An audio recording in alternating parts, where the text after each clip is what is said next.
Today we're going to be looking at some these things. We're going to be looking at some health information. Nurse Hubbard is here to go over our annual pieces health wise, and they're always important for us to keep in in our minds, because the moment we have an issue, we go back to that training. And so I appreciate her making time to do that today. And then we're going to be talking briefly about safety and 504 and an ACT survey that we have to give out, prime time, and then our interventionists. So you could see we've got a lot to cover in just a very few minutes. I'm going to give Nurse Hubbard just a minute to get set up. So you go ahead and get set up, or are you ready to go? Okay, we'll just kind of skip. I'm going to have Mr. Weiss talk briefly about safety while Nurse Hubbard gets set up. So, Mr. Weiss. Yeah, thank you. I'll be super quick.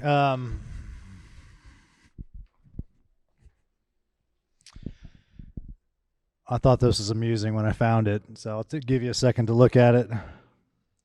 Coach Simpson, does this look right? Don't learn safety by accident.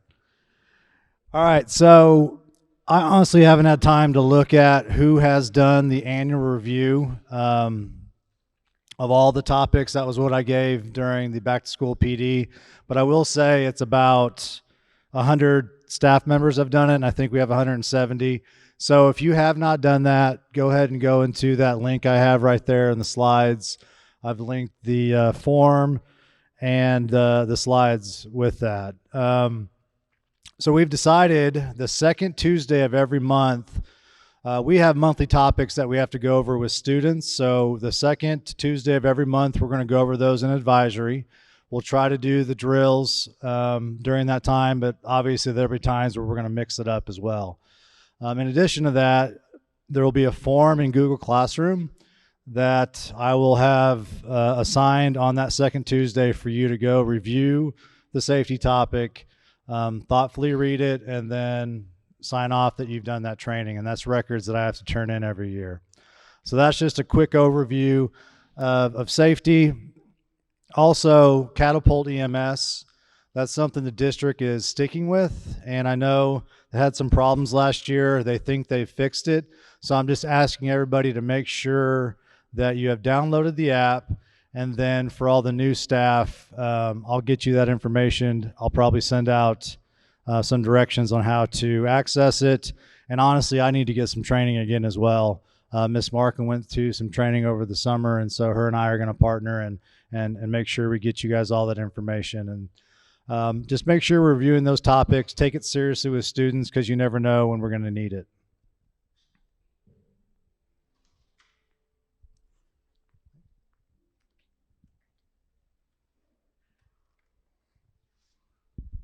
Hi, I want to welcome everybody back. I'm so glad to see all your faces, and so excited for the year. I'm going to try to make this quick but thorough. And the two things I want you to know offhand so I don't forget, I'm not going to wear that, is one, I have a sign-in sheet that you'll need to sign. I'll keep it by the copier. Tomorrow when you come check your mail, just sign it that you've been, can you hear me okay? Okay. Just sign it that you were here at the end service. It's a state requirement. And also, there's the employee health sheet that I want you to fill out.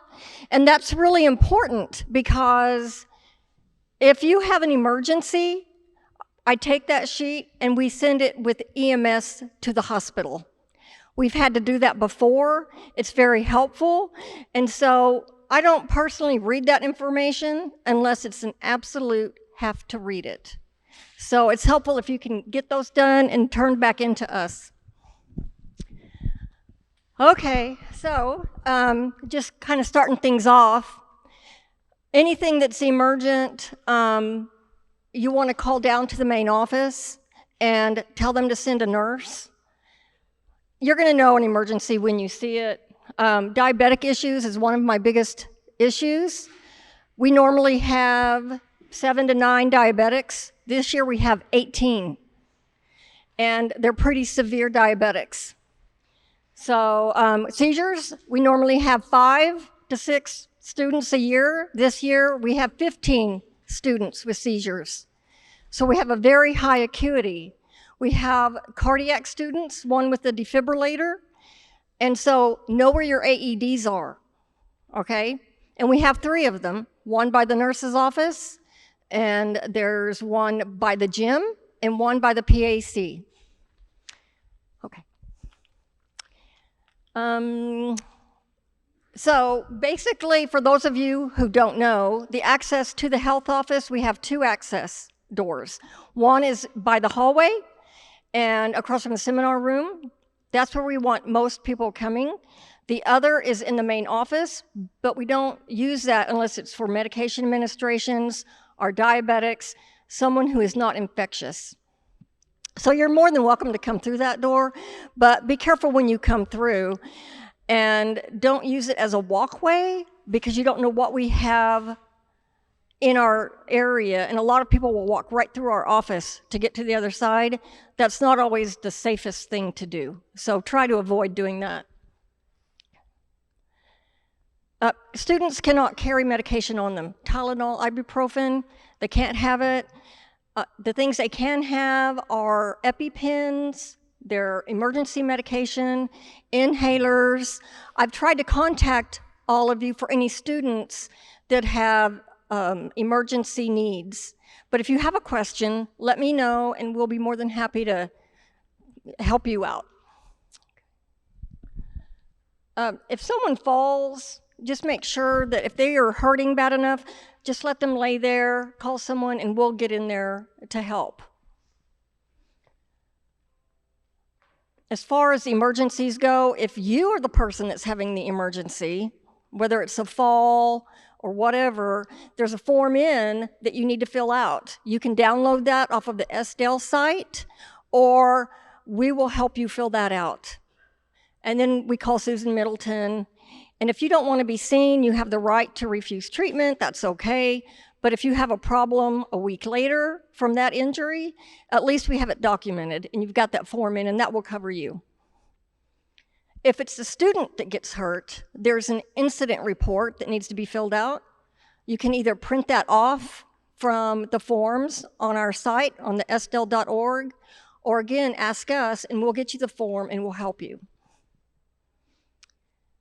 Our flu shots will be November 2nd, and so that's always a big endeavor. We'll have those up in the dome room, and we don't know when the staff flu shots will be yet, but we'll be sending out papers and requesting how many papers you need for those flu shots, Spanish and English. If you just send us that information, I'll get those forms as soon as we get them in, and we'll put them in your boxes so you have them for your advisory students.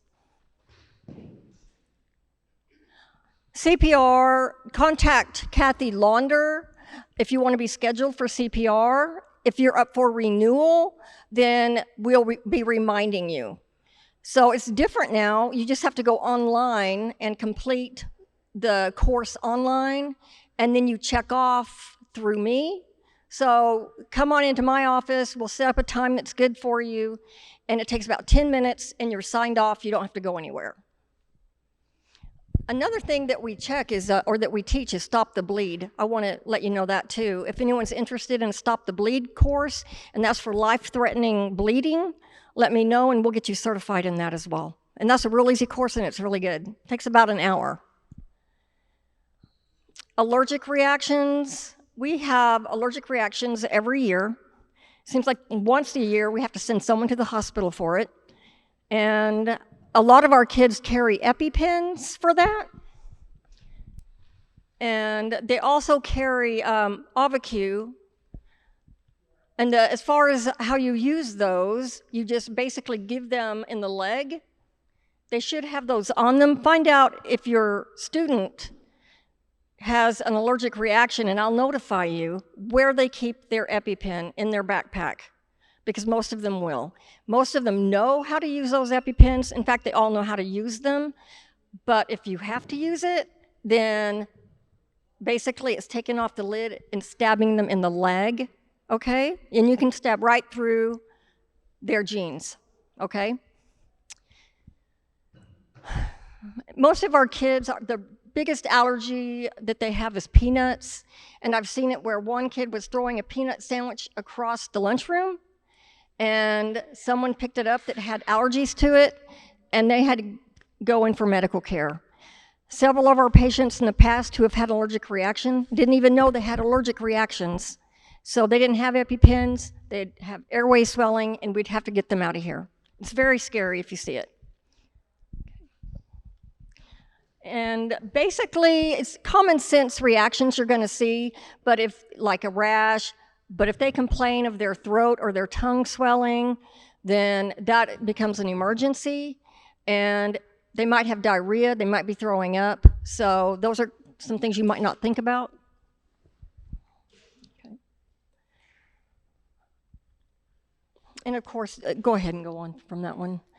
And we have had kids look like that with allergic reactions. These are the Auvi-Q and the EpiPen that we talked about. And there's a blue lid on the EpiPen, and you just pop it off, and then you just inject for 10 seconds, you hold it. I tell people to count to 20, and then you're just gonna rub it once it's done, and that's good. And you don't need alcohol or anything like that, because that's a life-saving medicine that you would be giving. Okay. And we basically already talked about how to do that, so that's done. That's just demonstrations. We can go on. You can kind of see that. That blue lid is the one that you pop off, and the orange is what you go towards the skin, okay? And you'll hear it click. Anytime we give epi, we're gonna call 911. That's automatic. Okay, asthma, I think there's about 147 students that say they have asthma in our school. Not all those students carry an inhaler. Asthma is something they usually grow out of, but some students will carry an inhaler, and you will see them using it. And of course, we keep the action plans on those as well. Okay, diabetes, that is probably the kids that I really have a heart for. I have a heart for all of our kids, but they are walking miracles. Their average lifespan was about 13 before insulin came along. And they were very emaciated, very thin, and now they live to 70 or older. They have a great lifespan if they take care of their blood sugar. But we have emergencies with our diabetics if they're too low. We had one today whose blood sugar was too high. It wouldn't even read. So we have type 1 and type 2. We have mostly type 1 diabetics. Then they think attributed more to a virus. And the type 2 are more related to diet control and exercise. But we do have both types here in the school. Okay, if someone has a high blood sugar, you're really not gonna know. Most of our students have the readers, and it'll tell them what their blood sugar is, but they may not tell you, which was the case today. You may have someone with a very high blood sugar, and they're not saying anything to you. So it's good to know who your diabetics are and what they look like on a normal basis, because they're gonna look very dry. It's very hard to tell if they're too high. But the treatment for too high is water and a little bit of walking, but they have to come see us so we can help them. Otherwise, you're not gonna really recognize that. We usually, if they're too high, we usually send them home. In the case today, there was no one at home, so we keep them here to make sure they're safe. If they're low, that is an emergency. The biggest sign is that they can become very confused. So if you know you have a diabetic and they want to see the nurse, ask them how their blood sugar is. If it's too low, please send them to the nursing office with someone else. Otherwise, they can get confused, they can get lost, they can pass out, and it can become a life or death situation. So if you have a diabetic and they don't know whether they're too high or too low, assume they're too low, because that's going to need immediate action. There's different ways you can help with that. If you keep Smarties in your class, that's a great thing to do. It takes two rolls of Smarties to start picking up their sugar. And I know I had a teacher call me at the beginning of the year asking, what can I do? What do I need to do for a diabetic? Keep Smarties in your class and call the nurse. Okay. So again, we have 6 of our diabetics that carry glucotrol. Glucotrol is an injection so that if their blood sugar is critically low and they are unconscious, they get a shot. So for several teachers, we'll be coming around and we're going to be showing you how to do that. Hopefully you won't ever have to do that, but we can get in there and do that for you, but you do need to know how to do it. There's also a new medication that students are taking for their diabetes, and it's called Baqsimi, and it is inhaled. It's the same thing as glucotrol, but it's inhaled, and there's one student that takes that. So you just might want to make sure your diabetics, they all have 504 plans, but make sure they're testing their sugar before they test, because if their blood sugar drops, they're going to get confused and they're not going to do well. And just kind of remember that if you see a change on their testing. Okay. Seizures, we deal with seizures a lot. We have everything from absence seizures here at the school to full-blown tonic-clonic seizures. And absent seizures, you need to know if your students have that, and you may miss it because they may just be staring blankly out into space and you don't even know they're having one. But you need to know about it because someone with those type of seizures can suddenly change and all of a sudden they're having a full seizure that they've never had before. So you just need to be aware of those students. For students who are in a full-blown seizure, it's very scary. Just make sure everything's out of their way so they don't get hurt. Start timing the seizure. That's really important because we have emergency medication that we give after 3 minutes. And we will also call an ambulance for some of those students. So time it, keep them safe. Once their seizure is over, they go into a post-ictal state where they won't talk to you, they won't respond to you, but the seizure is over, but that may last for half an hour. So just so you know what to expect. So we just talked about that. We've got that. You might want to put them on their left side when they're done seizing in case they throw up. Okay. Cardiac episodes, again, I just want to make sure that you all know where an AED is, because even if you don't know how to use it yet, you know to pull it, to bring it, so someone can use it. But I encourage, if you want to look at one, come by the health office, we'll pull it, we'll open it, so you can see what it looks like and what it feels like. Because if you never do it, and you have to do it for the first time, you're really scared to do it. So come by. I want to make sure you're comfortable with it. Especially today with COVID, because a significant number of people that have COVID have myocarditis. And I think even those that don't have symptoms on the kids, 15% have myocarditis. And that can cause sudden cardiac death. That's why it's important to know where your AEDs are at. Okay, these are the IHPs that we keep. They're in our office. If you have a severe child with any of these problems and you don't know what to do, come talk to us and we'll help you out. MRSA looks like a pimple that's red, and it can be deadly. So I know our coaches know how to take care of that, cleaning our equipment. It seems like it kind of occurs with wrestlers for some reason. We kind of want to watch it because there's such close contact. But if you see anything that looks like that, send them to the health office because that gets real big real quick. and they get very sick. We want to make sure that those wounds are covered and not exposed. Okay. Well, I think you all know how bad drugs are getting. I think it's much, much worse than what people realize even here in the school.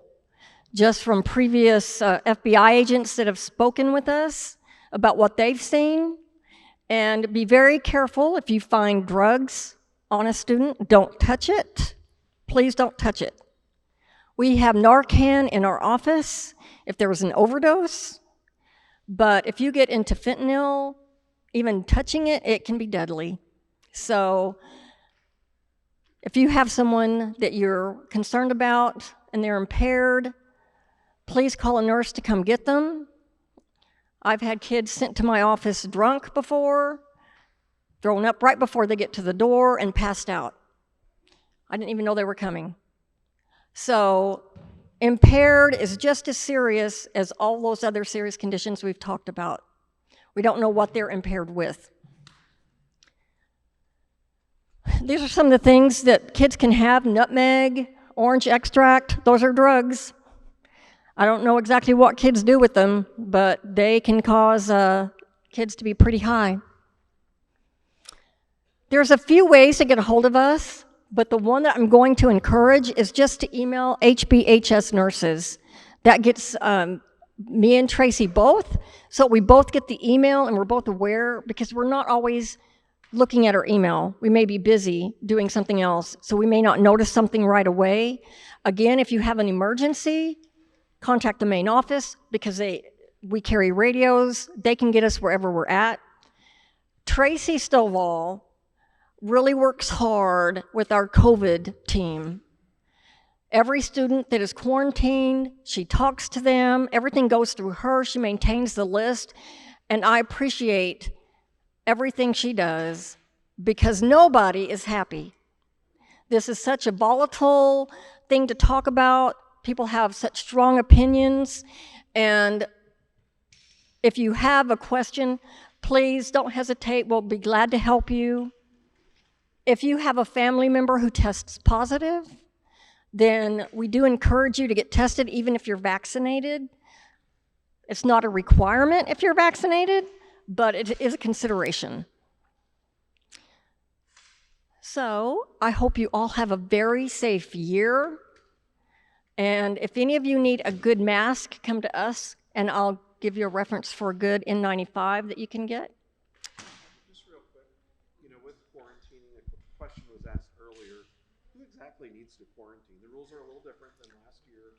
So if you could kind of just give us a 30-second, Sure. Quarantine in the event they're I think that's a great question.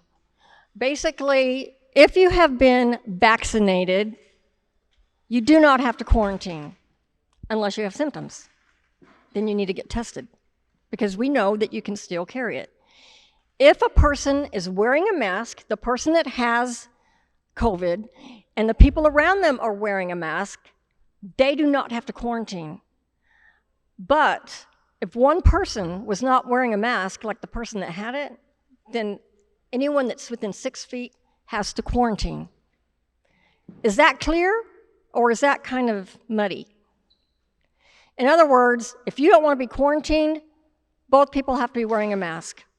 The person who's exposed and the person who has it. Or you have to have your vaccination.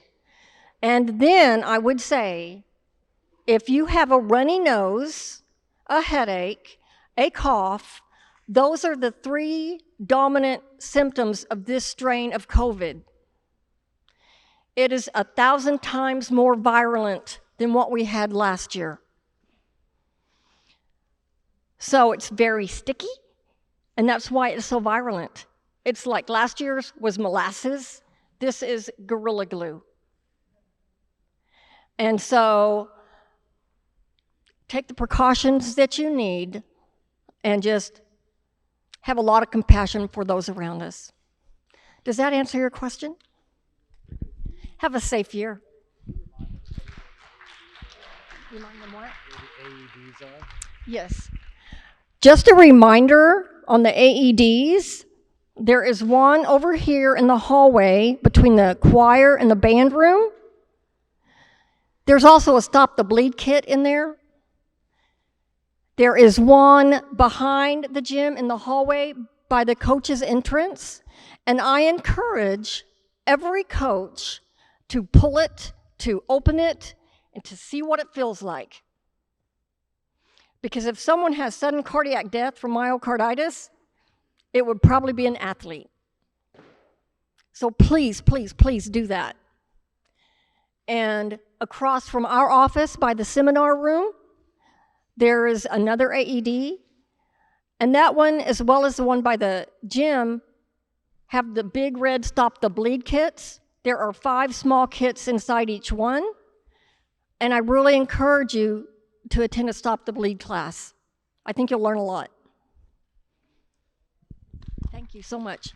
Awesome. Thank you to both of our nurses. They do incredible work, way more than just putting Band-Aids on. We couldn't live without them. So I appreciate both of them very much.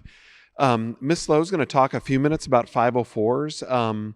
Again, when you think of 504, we immediately think of accommodation and modifications, but we also need to think about, these are federally protected rights that kids have. So please pay good attention. Ms. Lowe, 504s.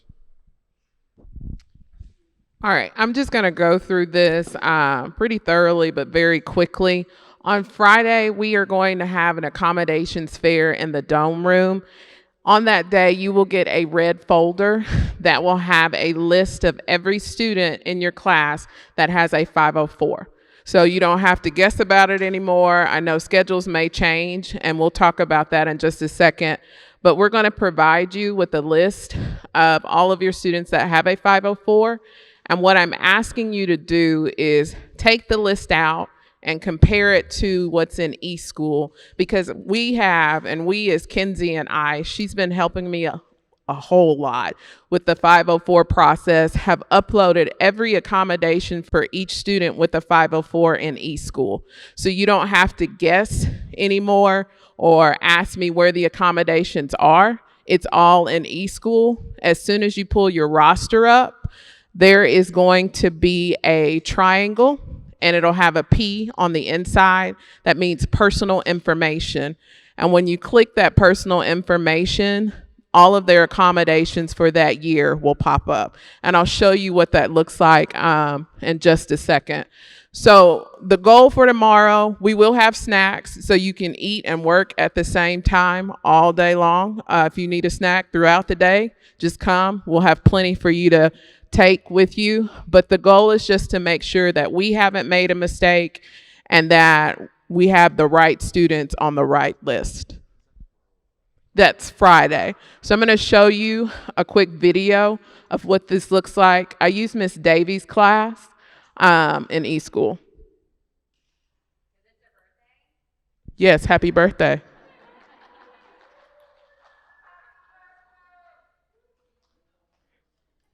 So it's a pretty quick process. You find the triangle on your roster, and it'll have a P on the inside. You click it, and the accommodations pop up. Very easy. It'll be there all year.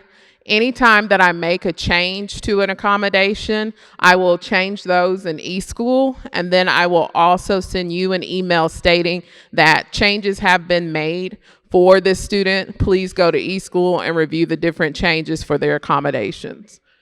One last reminder, this year we are required to do annual review conferences for every student in the building. So I've done 13 out of 144. So you've probably seen a lot of calendar invites from me. That's because for state law, Springdale, I have to have a general education teacher in that meeting. I try to make the meetings go quickly as possible by preloading all of that information in. If parents would provide me updated information, we can get a conference done in about 10 to 15 minutes. I try to get it done. You will see if you have sophomores, their parents get a little excited and we're there the whole 40 minutes. But juniors and seniors, it's pretty quick. And so when you get the calendar invite, what I ask is that you reply as soon as you see it. If you can come, great. If you can't come, let me know so I can find another teacher and work it into the schedule. So if you have any calendar invites from me now and you haven't responded, please do that as soon as you can so we can adjust and make sure that we are covered on our end and we have a general education teacher in that. Okay, so the next thing I'm going to talk about is the ACT survey. We were gifted with a box a couple days ago that we were not expecting. And in the inside were a bunch of surveys that every 10th and 11th grade student has the opportunity to take.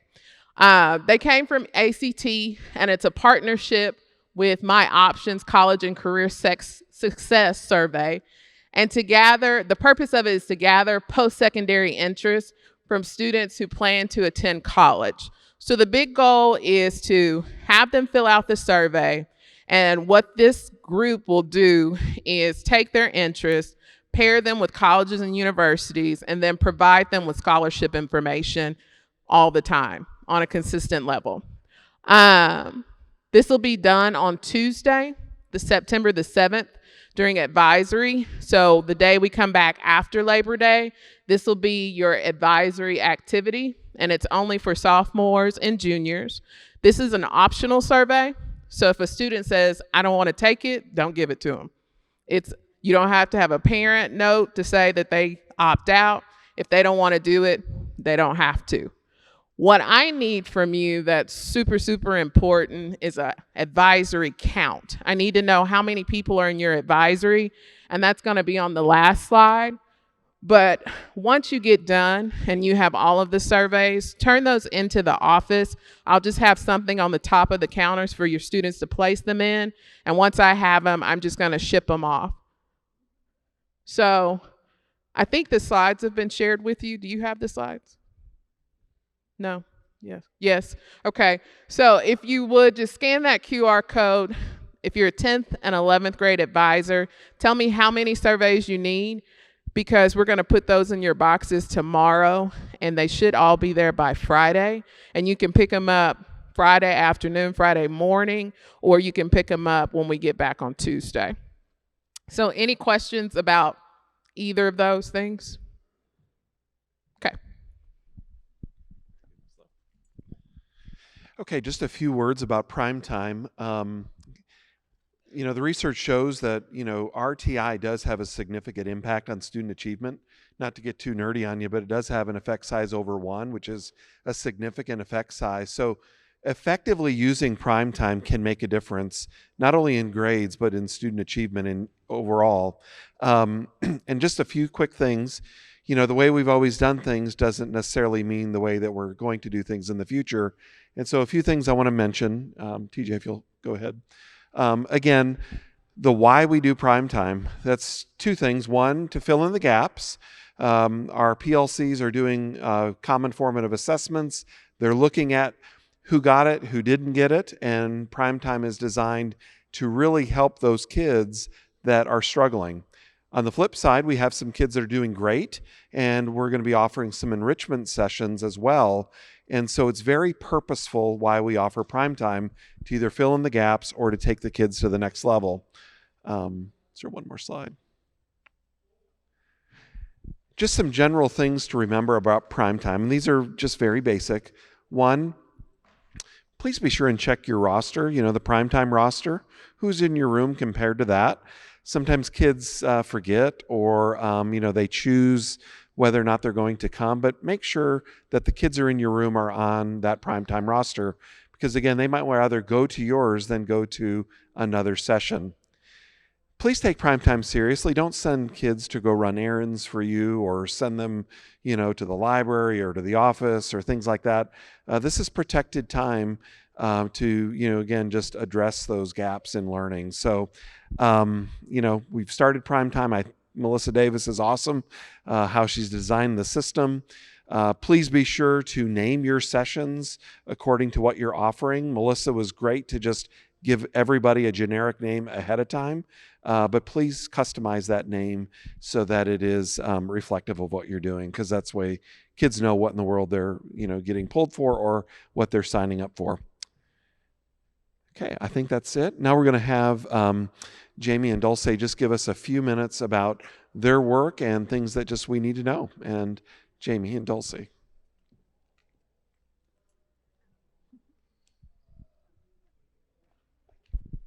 Hi. So before I say anything in the slides, just know that we are still, we're running daily attendance reports and grade reports, and we're meeting with kids and calling their parents every day. So what I'm about to say is in addition to that. So don't think that once I say that, that means that we're not doing what we've already been doing.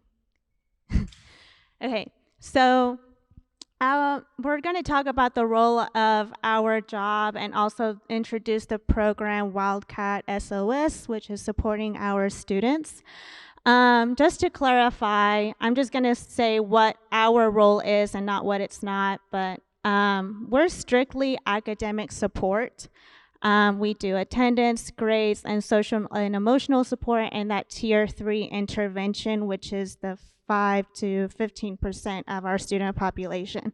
Now, in a school this big, it's probably more than that. But so we're not disciplined. We're not Coach Wood, Coach Jenkins, or West. But we do work with them. We're not the attendance ladies, so don't email your kids and say, hey, have Miss Gutierrez fix your attendance. That's still Miss Dalton. And we're not the registrar.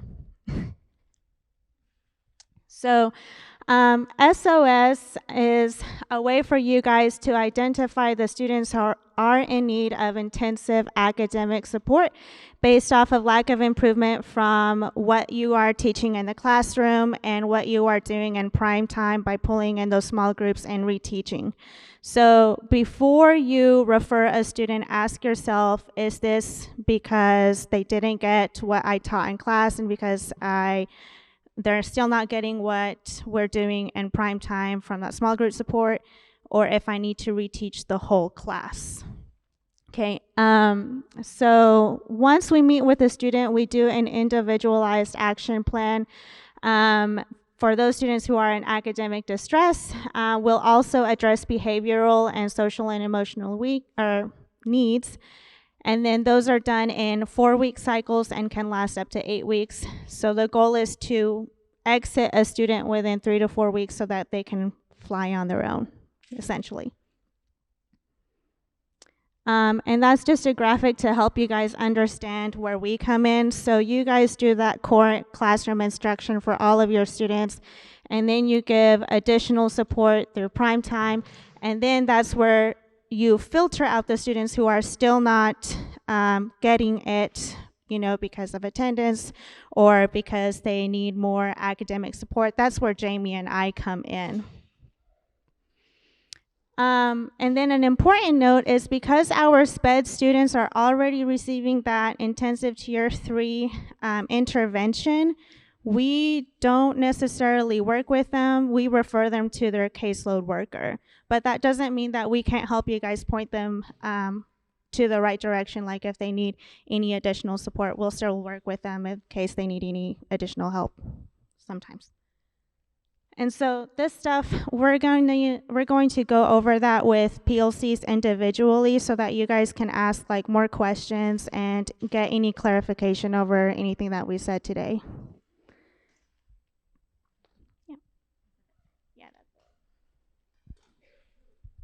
Well, thank you to both of them. Again, they are doing a lot of heavy lifting. We're very blessed to have both of Jamie and Dulce. Okay, well, we wanted to honor the time. Thank you for being here this afternoon. Go home and have a wonderful Wednesday evening. And again, thanks for being here. We'll see you tomorrow.